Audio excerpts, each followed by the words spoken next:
जितने भी competitive exams जो चाहे आप पीजीटी के कोई से भी एग्ज़ाम ले लो, केवीएस का ले लो, एनवीएस का ले लो, आप दिल्ली बोर्ड्स के ले लो, आप किसी भी स्टेट का ले लो, आप जिस भी स्टेट के अंदर पीएससी के एग्ज़ाम्स देते हैं जहाँ पर केमिस्ट्री सब्जेक्ट आता है, चाहे आप थर्मल पावर प्लांट्स के एग्ज़ाम दे रहे हो, कोई इंडस्ट्री का एग्ज़ाम दे रहे हो जहाँ पे केमिस्ट्री सब्जेक्ट आता है, और उनमें अगर ये टॉपिक्स आते हैं तो मैं आपसे गारंटी देता हूं कि आपके पेपर में से 60% क्वेश्चन इन्हीं टॉपिक्स में से आएंगे जो टॉपिक्स मैं आपको बताने जा रहा हूं। तो आपको ये इंश्योर करने के लिए कि आपकी तैयारी बहुत अच्छी है, चैप्टर जो आपका एग्ज़ाम हो उसके 2 दिन पहले अगर आप ये वाले टॉपिक्स पढ़ते हो ना, तो भी मैं आपको गारंटी देता हूँ कि 60% क्वेश्चंस आप आराम से पेपर के अंदर कर लेंगे अगर आप इन टॉपिक्स को अच्छे से कर सकते हैं। तो होता है कई बार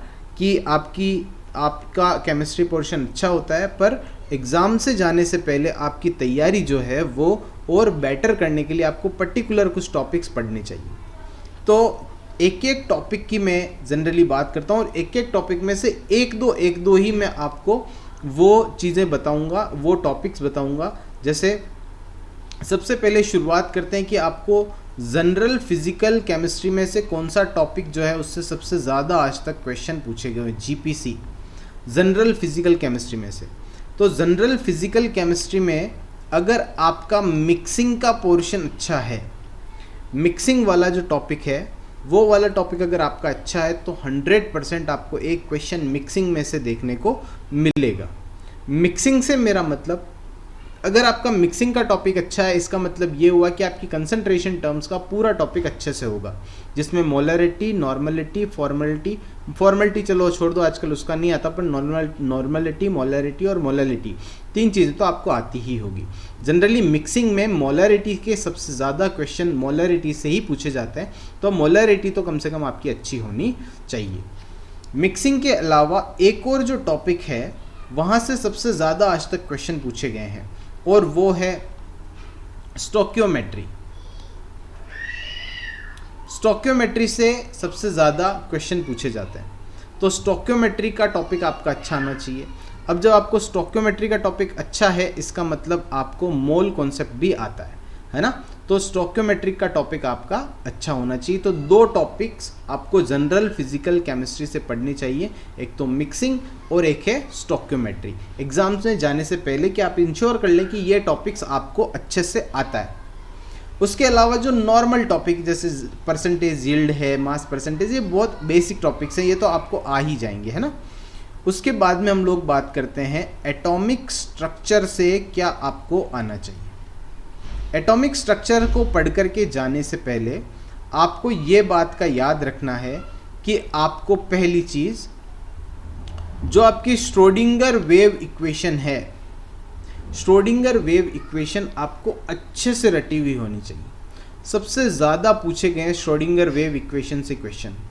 श्रोडिंगर वेव इक्वेशन को आपको 3 डायमेंशन इक्वेशन याद होनी चाहिए, 1 डायमेंशन इक्वेशन याद होनी चाहिए, उसके अलावा उसके जो हैमिल्टोनियन ऑपरेटर वाली इक्वेशन है वो भी आपको याद होनी चाहिए। उसमें साई क्या होता है, साई स्क्वायर क्या होता है, अगर आपको ये चीज़ आती है तो फिर आराम से आप कर सकते हो। अब जो श्रोडिंगर वेव इक्वेशन है वो ही संबंधित है आपके, उसी से निकले हुए हैं क्वांटम नंबर। तो श्रोडिंगर वेव इक्वेशंस का संबंध क्वांटम नंबर से है। क्वांटम नंबर का क्वेश्चन सर्वाधिक पूछा जाता है। क्वांटम नंबर में से भी कैसे टाइप के क्वेश्चन आते हैं, तो क्वांटम नंबर में सीधे सीधे क्वेश्चन नहीं पूछते भाई, क्वांटम नंबर क्या है, ये बहुत बेसिक चीज़ है। क्वांटम नंबर से ऐसे पूछेंगे कि भाई बताओ किसी भी इतने L = दिस, तो बताओ इसके अंदर कितने इलेक्ट्रॉन भरे जाएंगे। किसी भी L की वैल्यू ये है, N की वैल्यू ये है, तो बताओ इसमें नोडल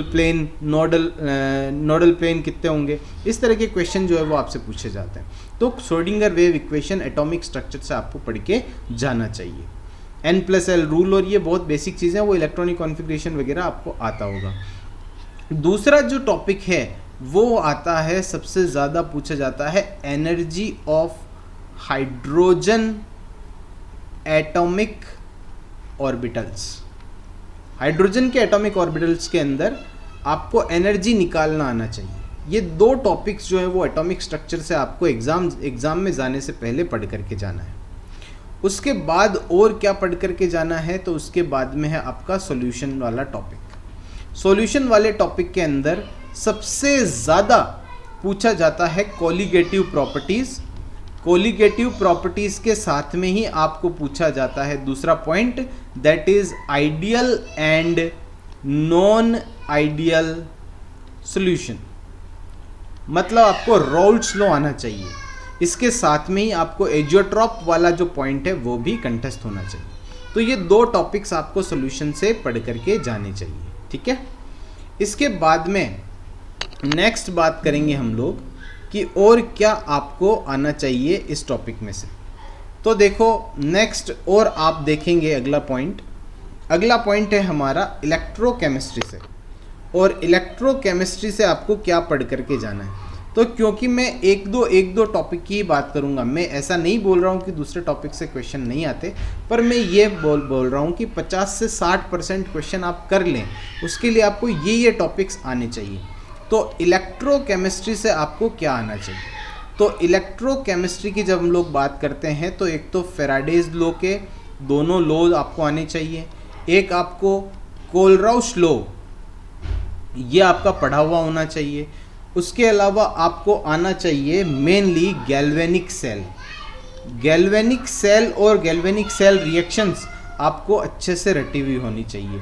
यहाँ पे आपको E cell E naught cell का जो रिलेशन है, मतलब हो गया नन्स इक्वेशन, यहाँ से क्वेश्चन सबसे ज़्यादा पूछे जाते हैं। तो ये टॉपिक्स आपको इलेक्ट्रोकेमिस्ट्री से पढ़ करके जाना है एग्ज़ाम में जाने से पहले। फिर बात करेंगे हम लोग न्यूक्लियर केमिस्ट्री की। न्यूक्लियर केमिस्ट्री में सबसे ज़्यादा पूछा गया है सीरीज़, जो आपकी रेडियो एक्टिव सीरीज़ हैं वहाँ से सबसे ज़्यादा क्वेश्चन पूछा है। दूसरा पूछा है आपका एटॉमिक रिएक्टर से सबसे ज़्यादा क्वेश्चन पूछा गया है। उसके अंदर कौन से पार्ट का क्या यूज़ होता है ये आपको आना चाहिए। मतलब न्यूक्लियर फिशन और न्यूक्लियर फिजन ये वाला पॉइंट आपको आना चाहिए। फिर बात करेंगे हम लोग नेक्स्ट है हमारे पास में क्वांटम से कैसे क्वेश्चंस आते हैं। तो क्वांटम के अंदर सबसे ज़्यादा तो वही श्रोडिंगर वेव इक्वेशन ही पूछी जाती है ना। श्रोडिंगर वेव इक्वेशन के अलावा इसके अंदर आपको हाइजेनबर्ग इक्वेशन भी पूछी जाती है। उसके अलावा और क्या आता है, तो आता है वन डायमेंशनल बॉक्स में से क्या पढ़े सर। तो वन डायमेंशनल बॉक्स की 4-5 समीकरणें हैं, बस वो याद कर सकते हो आप। उन समीकरणों के अंदर आपको उसके अंदर कोई पार्टिकल है, उस पार्टिकल की क्या वेलोसिटी हो सकती है ना, उस पार्टिकल की वेलोसिटी के साथ में उसकी क्या पोजीशन हो सकती है, इनके जो भी फॉर्मूले हैं, जैसे हाइजेनबर्ग अनसर्टेनिटी प्रिंसिपल का आ गया, तो ये चीज़ें आपको आनी चाहिए। बस 2-3-4 इक्वेशंस हैं, वो इक्वेशंस अगर आप रट लोगे तो आपका क्वेश्चन कहीं नहीं जाएगा। क्वांटम के क्वेश्चंस में ज़्यादा डीपली स्टेट एग्जाम्स के अंदर नहीं जाया करते, ठीक है। इसके अलावा वही साई क्या होता है, साई स्क्वायर क्या होता है, तो मेनली श्रोडिंगर इक्वेशन के चारों तरफ ही क्वांटम के क्वेश्चंस घूमते हैं हमेशा। नेक्स्ट आ जाता है आपका, अगला है सरफेस केमिस्ट्री से आपको क्या पढ़ना चाहिए।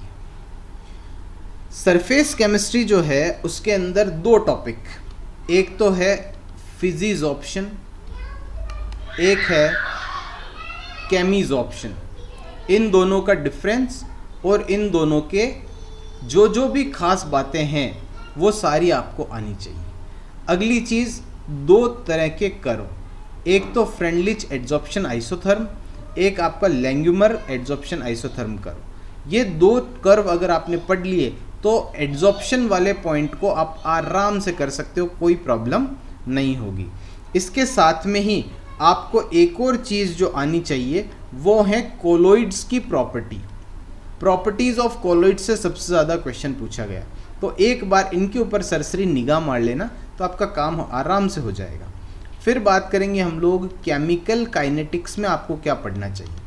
केमिकल काइनेटिक्स के अंदर first second zero first second मान लो, 0 फर्स्ट सेकंड ऑर्डर की जो रिएक्शन है, इन रिएक्शंस के जितने भी फॉर्मूले हैं वो सबसे ज़्यादा पूछे जाते हैं। ठीक है। दूसरी चीज जो सबसे ज्यादा पूछी जाती है वो है आपकी kinetics of enzymes, enzymatic reaction. ठीक है, एंजाइमेटिक रिएक्शन की जो काइनेटिक्स है, मतलब कैटालाइटिक रिएक्शन मान लो, उसके अंदर जो माइकेलिस मेंटिस कांस्टेंट है उससे सबसे ज़्यादा आज तक क्वेश्चन पूछा गया। माइकेलिस मेंटिस कांस्टेंट जो है वहाँ से आपको क्वेश्चन आएगा ही आएगा। ठीक है, हर एग्ज़ाम के अंदर आता है। तो ये टॉपिक्स जो है वो आपके इंपॉर्टेंट हो जाते हैं किसमें, काइनेटिक्स के अंदर। नेक्स्ट बात करेंगे हम लोग गैस और लिक्विड स्टेट में क्या इंपॉर्टेंट है, वहाँ से क्या पढ़ करके जाना ही चाहिए। तो सबसे पहले तो ideal and non ideal gas का डिफरेंस। दूसरी चीज़ जो पढ़ के जानी है वो जानिए आपको क्रिटिकल फिनोमिना। क्रिटिकल फिनोमिना से हमेशा क्वेश्चन आता है। और जो इम्पोर्टेंट चीज़ है वो पढ़ करके जाने हैं हमारे गैस लॉज। ये पढ़ करके जाना मैं इसलिए बोल रहा हूँ क्योंकि एग्ज़ाम के 2-3 दिन पहले अगर आप ये चीज़ पढ़ करके जाओगे तो बात कर रहा हूँ। पूरी प्रिपरेशन में केवल यही पढ़ना है ऐसा नहीं होगा भैया। सिलेक्शन के लिए आपको क्या करना पड़ेगा, पूरे कंप्लीटली तैयारी करनी पड़ेगी। पर हाँ, शॉर्ट नोट्स बनाने हैं तो ये टॉपिक्स हमेशा आपको रख करके लिख करके रखने चाहिए। फिर बात करेंगे हम लोग कि भाई सॉलिड स्टेट से क्या आता है सर। तो सॉलिड स्टेट की हम लोग जब बात करते हैं तो सबसे ज़्यादा क्वेश्चन पूछे गए हैं डिफेक्ट से। डिफेक्ट्स के अलावा रेडियस रेशियो आपको पूरी टेबल याद होनी चाहिए, उसके साथ में उनके सबके कोऑर्डिनेशन नंबर भी याद होने चाहिए। और जो सबसे ज़्यादा पूछा जाता है वो क्वेश्चन के अंदर आपको जो आपके डिफरेंट टाइप्स हैं, टाइप्स ऑफ यूनिट सेल्स, उन different types of unit cells के बारे में आपको सबसे ज़्यादा पूछा जाता है। तो सॉलिड स्टेट में एक बार इनको निगाह मार लेना। फिर बात करेंगे आप लोग हीट एंड थर्मोडायनेमिक्स की। हीट एंड थर्मोडायनेमिक्स के अंदर क्या याद रखना है, तो मेनली गिब्स एनर्जी का फॉर्मूला, गिब्स एनर्जी के साथ में ही स्पॉन्टिनिटी का जो कॉन्सेप्ट है कि गिब्स एनर्जी की वैल्यू जो है वो डेल्टा जी की वैल्यू नेगेटिव होने पर रिएक्शन स्पॉन्टेनियस होती है, पॉजिटिव होने पर नॉन स्पॉन्टेनियस होती है, ज़ीरो होने पर इक्विलिब्रियम है, उसकी जो कंडीशंस हैं वो आपको आनी चाहिए। ठीक है। दूसरी चीज़ जो सबसे ज़्यादा पूछी जाती है वो है हमारे पास में वर्क का रिलेशन। वर्क का रिलेशन हीट के साथ में थर्मोडायनेमिक्स की जो फर्स्ट इक्वेशन है उसके अलग अलग जो वेरिएशंस हैं वो सबसे ज़्यादा पूछे जाते हैं। ठीक है, तो ये वाला कॉन्सेप्ट आपको अच्छे से आना चाहिए। इसके साथ में ही आप लोगों को और क्या आना चाहिए, तो आपको कई बार पूछा जाता है ऐसा, जब हार्ड लेवल का क्वेश्चन पेपर बनाते हैं ना तब इस तरह के जो घुमाने वाले क्वेश्चन है उसके अंदर आपको ऐसे पूछा जाएगा भी कोई रिएक्शन है, कोई रिएक्शन A+B गिव्स C, इस रिएक्शन के अंदर बताओ कि भाई इसकी एनर्जी ऑफ फॉर्मेशन कितनी होगी, है ना। तो इस तरह के भी जो टॉपिक आपको कोर्स के अंदर पढ़ाए हमने वो वाली चीज़ भी आपको अच्छे से कर करके जानी है। ठीक है, मतलब आपको थर्मोकेमिस्ट्री के अंदर भी थोड़ा सा पोर्शन पढ़ लेना चाहिए एग्ज़ाम में जाने से पहले। अब बात करेंगे मेन बात, वो है हमारा केमिकल बॉन्डिंग। केमिकल बॉन्डिंग से कैसे क्वेश्चन आते हैं। केमिकल बॉन्डिंग से जो क्वेश्चन आएंगे उसमें सबसे मेन इंपॉर्टेंट है आपको शेप और हाइब्रिडाइजेशन निकालना सबसे ज़्यादा आना चाहिए। और एक चीज़ है फजान्स रूल। फजान्स रूल का सर्वाधिक क्वेश्चन आज तक पूछे गए हैं, तो ये आपको आने ही चाहिए। अगली बात करेंगे हम लोग एसिड बेस कॉन्सेप्ट में से क्या क्वेश्चन आते हैं। तो एसिड बेस कॉन्सेप्ट में से सबसे पहली जो चीज़ आपको आनी चाहिए कि hard and soft acid base किसको कहते हैं, उनकी क्या क्या प्रॉपर्टीज़ हैं, रटी हुई होनी चाहिए, मुंह पर होनी चाहिए कि भाई किसके अंदर साइज़ छोटी होती है, किसके अंदर साइज़ बड़ी होती है ना। किसको जो हार्ड बेस है वो कौन होते हैं, सॉफ्ट बेस कौन होते हैं, हार्ड एसिड कौन होते हैं, सॉफ्ट एसिड कौन होते हैं। हार्ड एसिड हार्ड बेस के साथ रिएक्ट करेगा, hard base soft acid soft base के साथ रिएक्शन करेगा। ये वाली चीज़ आपको अच्छे से आनी चाहिए और इनके उदाहरण भी याद होने चाहिए। तो HSAB कॉन्सेप्ट आपको एसिड बेस कॉन्सेप्ट के अंदर सबसे ज़्यादा पूछे जाने वाली में से चीज़ है। एक और चीज़ जो सर्वाधिक पूछी जाती है वो है pH, POH pKa और pKb का आपस में क्या रिलेशन है, यहाँ से सबसे ज़्यादा क्वेश्चन आए हैं और आप किस तरह से इनको कैलकुलेट कर सकते हो ये भी सबसे ज़्यादा पूछा जाता है। ठीक है, फिर आ जाते हैं हम लोग पीरियोडिक ट्रेंड्स के अंदर सर्वाधिक क्या पूछा जाता है। पीरियोडिक ट्रेंड में दो बातें इंपॉर्टेंट है। पहली चीज इलेक्ट्रोनेगेटिविटी, दूसरी चीज आयोनाइजेशन पोटेंशियल। ये दो पढ़ो आप, बहुत जबरदस्त काम हो जाएगा। दो से तो क्वेश्चन मतलब ऐसा है कि अगर पीरियोडिक टेबल आपके दिमाग में आई या किसी एग्जामिनर के दिमाग में आई तो यहाँ से क्वेश्चन वो सर्वाधिक बनाना चाहेगा। ठीक है, इसके अलावा पी ब्लॉक एलिमेंट्स का जो इलेक्ट्रॉन अफिनिटी का ट्रेंड है वो भी आपको रटा हुआ होना चाहिए, स्पेशली हैलोजन फैमिली का। ठीक है, यहाँ से क्वेश्चन सर्वाधिक आते हैं। उसके अलावा शेप्स, जैसे जीरो ग्रुप की बात कर लो तो जीनोन के जितने भी ऑक्साइड्स और फ्लोराइड्स हैं, है ना, उन सब की शेप्स आपको रटी हुई होनी चाहिए। जैसे आप बात करो पी जो हमारा फॉस्फोरस है उसके क्लोराइड्स की शेप क्या होती है, ये क्लोराइड कैसे एग्जिस्ट करते हैं ये आपको पता होना चाहिए। नाइट्रोजन के जितने भी ऑक्साइड्स हैं उनकी शेप क्या होती है, सल्फर के कौन से ऑक्साइड्स की शेप क्या होती है, ये शेप्स सारी आपको रटी हुई होनी चाहिए। ठीक है, ये पीरियोडिक ट्रेंड के अंदर सर्वाधिक क्वेश्चन इन चीज़ों से आए हैं आज तक। फिर बात करते हैं हम लोग इंटर हेलोजन कंपाउंड। हाँ, यहाँ पर इंटर हेलोजन कंपाउंड की भी शेप आनी चाहिए, ClF5, Cl BrF5, इस तरह के जितने भी हैं IF7 उनकी शेप्स आपको आनी चाहिए। सबसे इम्पोर्टेंट XeF6 की शेप आनी चाहिए, है ना, ये शेप्स आपको आनी चाहिए। और शेप्स जो हैं वो ऑब्वियस सी बात है केमिकल बॉन्डिंग के अंदर, केमिकल बॉन्डिंग में आप लोगों ने अगर करी होगी तो वहाँ से आपको आ ही जाएगी। तो ये इंपॉर्टेंट चीज़ है, आपको दिमाग में बैठनी चाहिए। अब बात करेंगे हम लोग कोऑर्डिनेशन कंपाउंड के अंदर से क्या से सबसे ज़्यादा क्वेश्चन आए हुए हैं। कोऑर्डिनेशन कंपाउंड के अंदर सबसे ज़्यादा पूछे हुए क्वेश्चन के अंदर है, कोऑर्डिनेशन कंपाउंड दे दिया और वो पूछ लिया उसकी मैग्नेटिक प्रॉपर्टी के बारे में। मैग्नेटिज्म कैलकुलेट करने के लिए भी बोल देते हैं। मैग्नेटिज्म कैलकुलेट करने के अलावा 4-5 कंपाउंड दे देंगे, उनके लिए बोलेंगे भाई इनके अंदर से कौन सा पैरामैग्नेटिक है, कौन सा डाईमैग्नेटिक है। इस तरह के क्वेश्चन भी आते हैं सबसे ज़्यादा। उसके अलावा मेटल की ऑक्सीडेशन स्टेट निकालना पूछ लेते हैं, कोऑर्डिनेशन नंबर निकालने के लिए बोल देते हैं, है ना, वार्नर थ्योरी के अंदर से जो क्वेश्चन है वो सबसे ज़्यादा आता है। इसके अलावा आपको उसकी स्ट्रक्चर और उसका हाइब्रिडाइजेशन निकालना आना चाहिए। तो कोऑर्डिनेशन कंपाउंड बहुत बड़ा है, ये टॉपिक्स तो बहुत छोटे हैं उसके सामने, है ना। नाम निकालना आना चाहिए, ये चीज़ें सर्वाधिक पूछी जाती हैं, यहीं से क्वेश्चन आता है। ठीक है, एक और जो बहुत छोटा सा टॉपिक और बहुत काम का है वो है इसका आइसोमेरिज्म। आइसोमेरिज्म से भी क्वेश्चन आता है। अब हम लोग बात करेंगे कि भाई सिमेट्री से कहाँ से क्वेश्चन आता है। सिमेट्री में कहाँ से क्वेश्चन आता है? सिमेट्री के अंदर सबसे ज़्यादा जो क्वेश्चन है वो एक ही क्वेश्चन है, वो है पॉइंट ग्रुप निकालना। यहाँ से सबसे ज़्यादा स्टेट एग्जाम्स में क्वेश्चन पूछे जाते हैं। पॉइंट ग्रुप निकालना आपको हर एक मॉलिक्यूल का आना चाहिए, है ना। उसकी मॉलिक्यूल को निकालने के लिए आपको डायरेक्ट ट्रिक्स भी बताई जाती है, वो ट्रिक्स के थ्रू आप बता सकते हो कि पॉइंट ग्रुप किसी का क्या होगा। इसके अलावा अगर थोड़ा हार्ड लेवल का एग्जाम दे दिया तो नेट लेवल के अगर क्वेश्चन आ रहे हैं तो कैरेक्टर टेबल से क्वेश्चन सबसे ज़्यादा आते हैं। तो कैरेक्टर टेबल में भी आप C2V की कैरेक्टर टेबल रट लो, वहाँ से क्वेश्चन सबसे ज़्यादा C2H से पढ़ लो, C2V का कर लो, बस इतना काफ़ी है। ठीक है ना, ये दो करके चले जाओगे तो भी आपका काम हो जाएगा। एक और चीज़ है प्रॉपर्टीज ऑफ वाटर।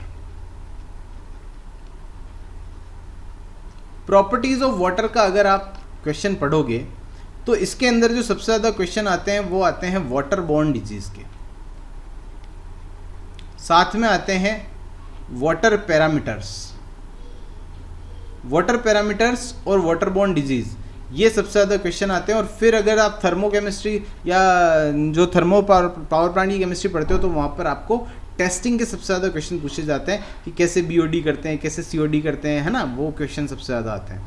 हालांकि जूनियर केमिस्ट एग्जाम्स के अंदर यहाँ से क्वेश्चन आने की संभावना बहुत कम है, पर किसी जूनियर केमिस्ट एग्जाम के कोर्स में ही ये पार्ट दे रखा हो तो वहाँ पर फिर क्वेश्चन आएगा ही आएगा। केमिस्ट एग्जाम के अंदर भी यहाँ से क्वेश्चन आता है। अब आगे बात करेंगे नेक्स्ट पॉइंट कौन सा है हमारा, नेक्स्ट आ जाता है हमारा ड्रग्स। अब आप जानते हैं ड्रग्स के अंदर डायरेक्ट क्वेश्चन आता है, आपको ड्रग दे देंगे, 2 क्वेश्चन फिक्स है, आपको ड्रग दे देंगे और पूछेंगे भी बताओ ये कैसी है, एंटी एनाल्जेसिक है, एंटी पायरेटिक है, एंटीबायोटिक है, किस तरह की ड्रग है।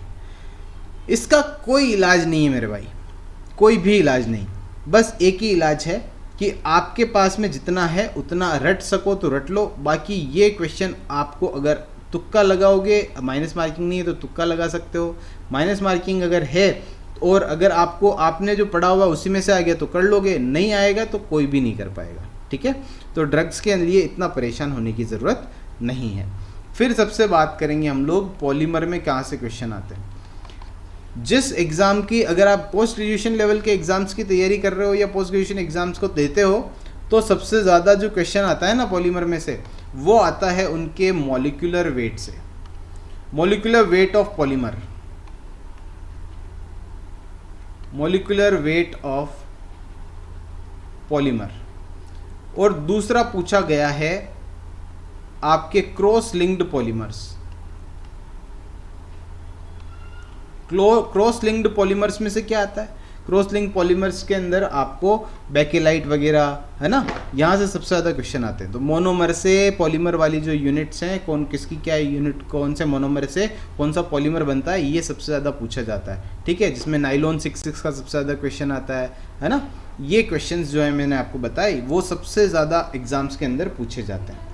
फिर हम लोग बात करेंगे कि बायोमोलिक्यूल्स में से क्या पढ़ करके जाना चाहिए। बायोमोलिक्यूल्स में से बायोमोलिक्यूल्स के अंदर सबसे पहले तो आपको ग्लूकोज पढ़ करके जाना है, दूसरा आपको पढ़ करके जाना है प्रोटीन। प्रोटीन में भी specially essential and non essential amino acid पढ़ करके जाना है। ये 2 चीज़ें आपको मैं रिकमेंड करूंगा कि ये तो आपको पढ़नी ही चाहिए, ठीक है। फिर बात करेंगे हम लोग आईआर स्पेक्ट्रोस्कोपी से कैसे क्वेश्चन आते हैं। आईआर स्पेक्ट्रोस्कोपी से जो क्वेश्चंस आते हैं उसमें आपको पीक दे देंगे और आपको पूछेंगे कि भाई बताओ इसके अंदर ये जो पीक है ये कौन से, या ये रेंज जो है वो कौन से टाइप ऑफ फंक्शनल ग्रुप को शो करती है ना, या कोई डबल बॉन्ड को, कोई सिंगल बॉन्ड को, कोई ट्रिपल बॉन्ड को शो करती, कोई ओएच ग्रुप को शो करती, कोई एल्डिहाइड को, कोई कीटोन को। वो वाली पीक की जो टेबल है वो रटनी है ढंग से, ठीक है। दूसरा आपको इसके जो अलग अलग टाइप के वाइब्रेशंस हैं वो भी आपको रटे हुए होने चाहिए। यूवी में आपको सबसे ज़्यादा क्वेश्चन आता है वुडवर्ड फिशर लॉ से, ठीक है। तो यूवी स्पेक्ट्रोस्कोपी में यहाँ से क्वेश्चन आपको पढ़ना है, एक बार देखना है, ठीक है। उसके बाद में आपको देखना है एनएमआर से। एनएमआर में क्या होता है, एनएमआर के अंदर आपको शील्डिंग डीशील्डिंग क्या होती है वो आपको याद रखनी है, यहाँ से सबसे ज़्यादा क्वेश्चन आता है। उसके बाद में जो क्वेश्चन आता है वो आता है कि कोई मॉलिक्यूल दे दिया आपको इस तरह से, इस मॉलिक्यूल के अंदर बताना है कितने टाइप के प्रोटॉन है, जितने टाइप के प्रोटॉन होंगे उतनी टाइप की आपको पीक देखने को मिलेगी। तो इस तरह के क्वेश्चन आपको एनएमआर में करना आना चाहिए, number of proton, number of peaks, ठीक है, कैसे निकालते हैं। अच्छा, कई सारे टॉपिक्स ऐसे बच भी जाते हैं कि भाई सर ये वाला टॉपिक बताया नहीं। हाँ, बहुत सारे क्वेश्चंस आपको अलग अलग वैरायटी के भी मिलेंगे, पर जिन टॉपिक्स की मैं वर्तमान में बात कर रहा हूँ वो टॉपिक्स तो आपको पढ़ना ही है, ठीक है। अगली बात करेंगे हम लोग फोटो केमिस्ट्री की। फोटो केमिस्ट्री में से सबसे ज़्यादा क्वेश्चन आए हुए हैं ज़ेबलोन्स की डायग्राम। ज़ेबलोन्स की डायग्राम के सर्वाधिक क्वेश्चन आते हैं। उसके अलावा फोटोकेमिकल रिएक्शन जो है हमारी, जिनके सबके नाम हैं, जैसे पैटर्नोबुची हो गया, नॉरिस टाइप 1, नॉरिस टाइप 2, ये जो हैं वो आपको रटी हुई होनी चाहिए, एक एक एग्जाम्पल आपको उसमें देखा हुआ होना चाहिए। उसके अलावा जितनी भी फोटोमेट्री है वहाँ से भी क्वेश्चन आए हुए हैं, है ना, वो निकल ऑक्जिलेट है, इस तरह के फोटोमेट्री दे करके पूछते हैं भी बताओ ये तो 5-6 टाइप की फोटोमेट्री है, उनके नाम याद कर लेना, वहाँ से ही क्वेश्चन आपका बैठता है, ठीक है। अगली हम लोग बात करेंगे पेरीसाइक्लिक रिएक्शन से कहाँ से क्वेश्चन आता है।